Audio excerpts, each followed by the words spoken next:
سورۃ الضحیٰ کا جو اس کا جو شان نزول ہے وہ یہ ہے کہ کچھ دنوں کے لیے ایک تو بالکل شروع میں رک گئی تھی فترت وحی، اس کے علاوہ پھر ایک موقع آیا ہے کہ کچھ عرصے کے لیے بہت دن گزر گئے تو جبرائیل نہیں آئے اور آپ کے اوپر ایک شدید قسم کی جو ہے وہ پریشانی طاری ہو گئی۔ کچھ لوگوں نے بھی طعنہ دینا شروع کر دیا، کچھ عرصے سے محمد تم نے کوئی نئی وحی نہیں سنائی، کیا ہوا تمہارا شیطان کیا چلا گیا بس؟ کوئی ایسا بھی بتایا گیا کہ ایک دفعہ کہیں متوا کے کئی راتوں تک آپ رات کو اٹھے نہیں، تو کہا وہ تمہارا شیطان تمہیں چھوڑ گیا ہے۔ کوئی ساتھ کے رہنے والی عورت جو تھی کہ رات میں نے سنی نہیں تمہاری کوئی پڑھنے کی جو تم پڑھا کرتے تھے، شاید شیطان تمہیں چھوڑ گیا ہے۔ خود آپ کو جس قدر ایک اشتیاق رہتا تھا کہ وہی آئے اور آپ کی وہ روح کو جو ہے مزید اور غذا اور تر و تازگی جو ہے وہ مسلسل ملتی رہے، اس کی وجہ سے یہاں تک آتا ہے کہ حضور فرماتے کہ اس درجے میں رنج اور غم میں تھا کہ میں سوچتا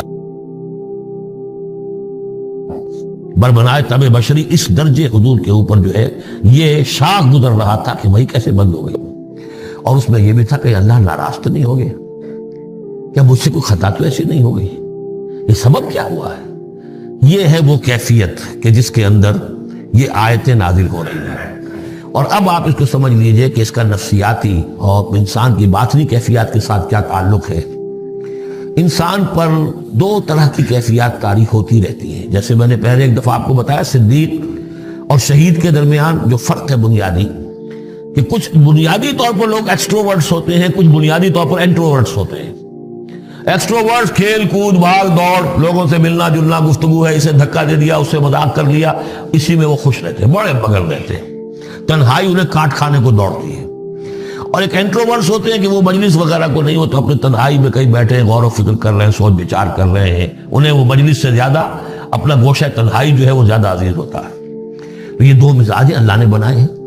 اسی طرح ہر انسان کے اوپر آلٹرنیٹلی کچھ کیفیات آتی ہیں جس کو ہم کہتے ہیں میرا موڈ آف ہے، ایک طرح کا قبض سا ہو جاتا ہے طبیعت میں بندش سی ہوتی ہے، کسی وقت اسی شخص کے اندر پھر انشراح سا ہو جاتا ہے، پھر ہنسنے بولنے کو جی چاہتا ہے، گفتگو کرنے کو جی چاہتا ہے۔ تو یہ کیفیت جب انسان کی روحانی زندگی سے متعلق ہو جائے تو اس کو پھر صوفیہ نے نام دیا قبض اور بسط۔ کبھی طبیعت میں انشراح ہے، انبساط ہے، طبیعت جو ہے وہ آبادہ ہے، ہر چیز میں روشنی کا پہلو آدمی دیکھ رہا ہے، ہر چیز کے اندر آپ کو معلوم ہے ایک تاریک رخ بھی ہوتا ہے کسی معاملے کا اور روشن رخ بھی ہوتا ہے، اس وقت انسان روشن رخ کو دیکھتا ہے۔ اور ایک وقت میں آتا ہے کہ طبیعت میں بندش سی لگ گئی ہے، جیسے اندر کوئی پکڑ لیا کسی نے، اب طبیعت جو ہے وہ بھی اپنے اندر وہ انقباض محسوس کر رہی ہے، اور پھر آدمی پیسیمسٹک ہو جاتا ہے، نا امید سا ہوتا ہے، پھر اسے ہر معاملے کا تاریک پہلو زیادہ نظر آنے لگتا ہے۔ تو یہ قبض اور بسط کی کیفیات ہیں۔ جب کبھی قبض کی کیفیت ہو، قاضی ثناء اللہ پانی پتی رحمۃ اللہ علیہ نے تفسیر مظہری میں لکھا ہے کہ قبض کی کیفیت میں اس صورت کا پڑھنا تریاق ہے، جس طرح حضور صلی اللہ علیہ وسلم کے لیے گویا کہ اس وقت جو وحی کا بند ہو جانا تھا وہ گویا کہ ایک طرح کے انقباض اور قبض کی کیفیت پیدا ہوئی تھی، اس میں اب اللہ تعالیٰ فرما رہے ہیں وَالضُّحَىٰ، قسم ہے دن کے دھوپ چڑھنے کے وقت کی، وَاللَّيْلِ إِذَا سَجَىٰ، اور قسم ہے رات کی جبکہ وہ چھا جائے یا ساکن ہو جائے، سجا کے دونوں معنی ہے سکون۔ اب دیکھیے ان دونوں کو کیوں لائے؟ اس لیے کہ صبح ہے، حرکت ہے، برکت ہے، چلنا ہے، دوڑنا ہے، ہر شخص جا رہا ہے، ادھر جا رہا ہے، ادھر جا رہا ہے، رات کو سکون ہو گیا، تاریکی چھا گئی اور شور سنگامہ ختم ہو گیا۔ لیکن یہ رات اور دن دونوں ضروری ہے انسان کے لیے، یہاں کا نظام چلانے کے لیے۔ اگر رات ہی رات ہوتی تب بھی یہ دنیا نہ چلتی، اور دن ہی دن ہوتا تب بھی نہ چلتا، تو رات بھی ضروری ہے۔ اسی طریقے سے نفس انسانی کے لیے کبھی کبھی قبض کا وقفہ بھی ضروری ہے۔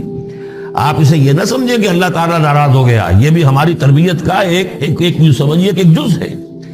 مَا وَدَّعَكَ رَبُّكَ وَمَا قَلَىٰ، آپ کے رب نے آپ کو رخصت نہیں کیا ہے، نہ ہی وہ آپ سے ناراض ہوا ہے۔ وَلَلْآخِرَةُ خَيْرٌ لَكَ مِنَ الْأُولَىٰ، اور اس کے بعد جو وقت آئے گا اس قبض کے بعد وہ پہلی سے بھی بہتر ہوگا۔ اور میں حیران ہوتا ہوں کہ کیسے غالب نے وہ بات کہی ہے کہ جو بالکل ترجمانی ہے اس کی، رکتی ہے میری طبع تو ہوتی ہے رواں اور، یعنی یہ کہ جب میری طبیعت کے اوپر کبھی کبھی رکاوٹ سی آ جاتی ہے، اب شعر جو ہیں اچھے نازل نہیں ہو رہے، لیکن جب وہ رکاوٹ سے میں نکلتا ہوں، اس قبض سے نکلتا ہوں، رکتی ہے میری طبع تو ہوتی ہے رواں اور، اس لیے کہ اس قبض کے بعد جب مرحلہ آتا ہے انبساط کا اور انشراح کا تو وہ ایک قدم آگے ہوتا ہے آدمی، اس پہلی کیفیت سے ایک درجہ جو ہے اس کا بڑھ چکا ہوتا ہے۔ وَلَلْآخِرَةُ خَيْرٌ لَكَ مِنَ الْأُولَىٰ، یقیناً پچھلی ہر گھڑی، ہر ساعت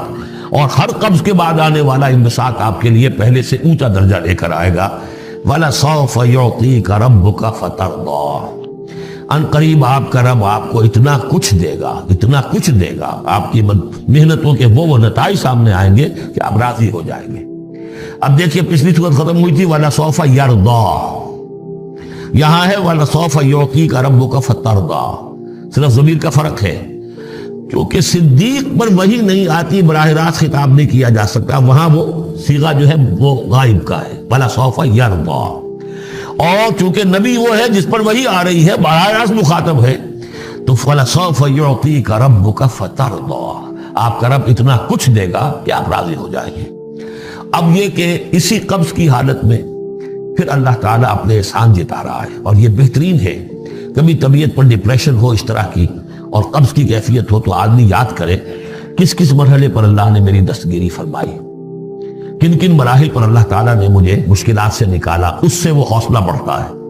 اور اس کو بھی سمجھیے کہ اسی انداز میں علم یجد کا یتیمن فآوا،